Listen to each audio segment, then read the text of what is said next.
Ah, are are we filming? Okay. Over the Hedge, Funnypasta. Alternate ending by Braden Baker. Narrated by Braden Baker. That's me. Anyway, date May 2006 or 2025. I don't know. Somewhere between that time. But anyway, hello. My name is Stephanie. I am I am from a place in Iceland called Lazy Town. Uncle Muford had me sent to the El Rancho Camelot neighborhood near Chicago, Illinois, in order to do do surveillance work on a house or something. I don't know. I didn't really hear him. But anyway, the flight here was fast, I guess. But anyway, I'm outside on my back porch. I look over and I look over to my right and I a see another house. I think I saw a cat come out of there a few times. Little did I know that house was owned by this neighborhood's HOA president named Gladys Sharp, and she was very strict. I didn't meet her yet, but I knew that from the get-go. Anyway, one night, I think it was the second night. Anyway, I look over the fence out of curiosity because I heard something, and there were a bunch of animals in her yard going through her trash. The cat came out and screamed intruders like he was a security system. Who does he think he is? ADT?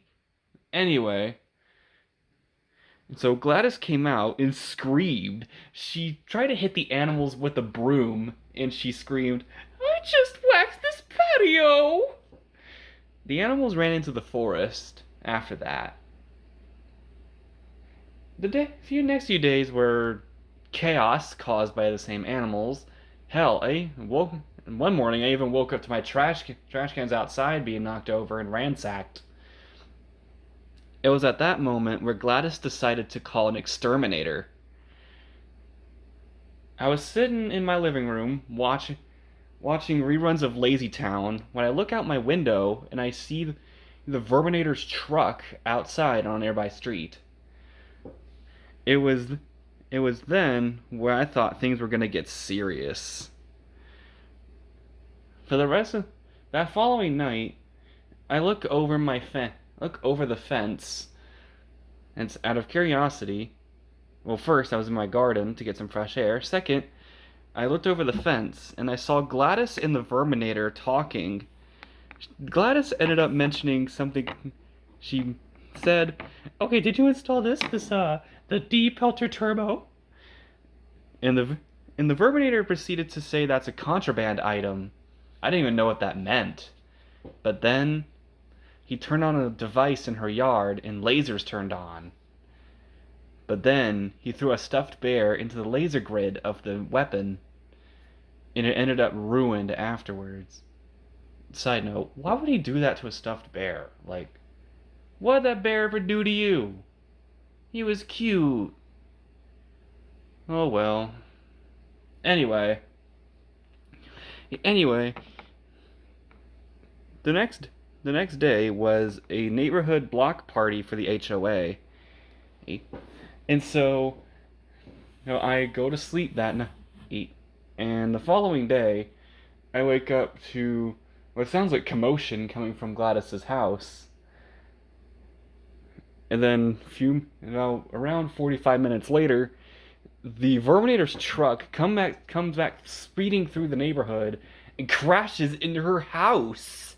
I was shocked. And so I looked over, not wanting to trespass, and that's when Gladys, the Verminator, and even a bear were tearing at a nearby hedge. I didn't know why they were doing that, but then it's revealed that the animals were hiding in there. The deep-belted turbo system mysteriously activated, and the three of them fell into the laser grid. It was on its highest setting.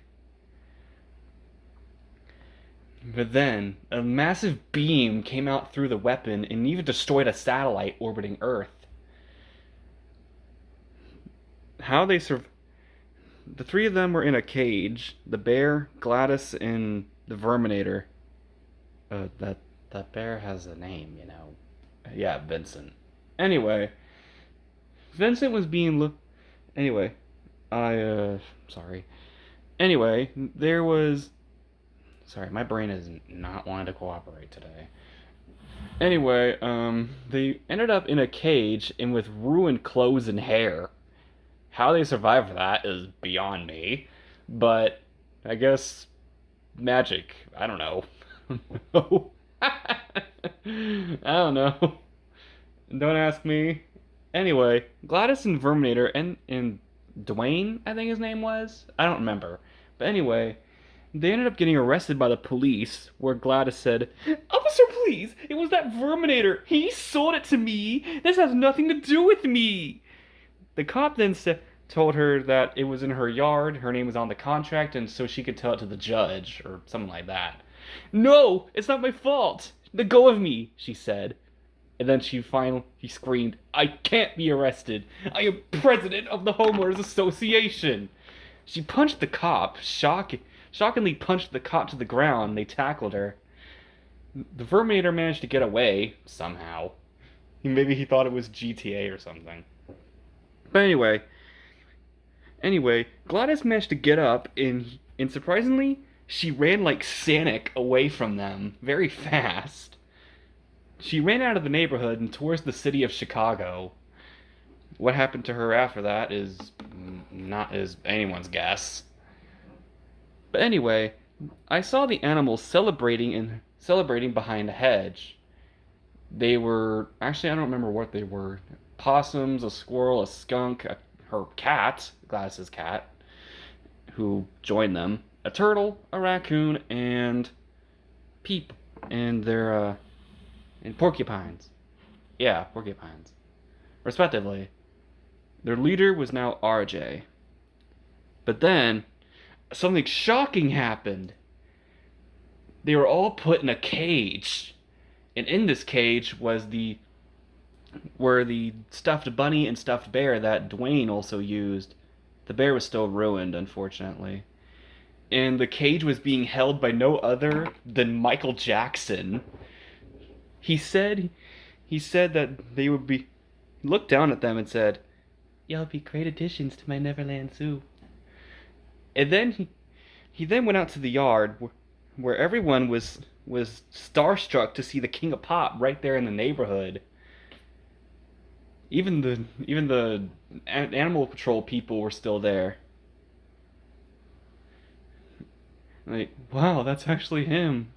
All right, time to go up to the Rockies for you, Smokey. But then Michael stopped them and said, "Guys, I can take him from here." All right. They traded Vincent over to him, and Michael loaded all the animals onto a semi.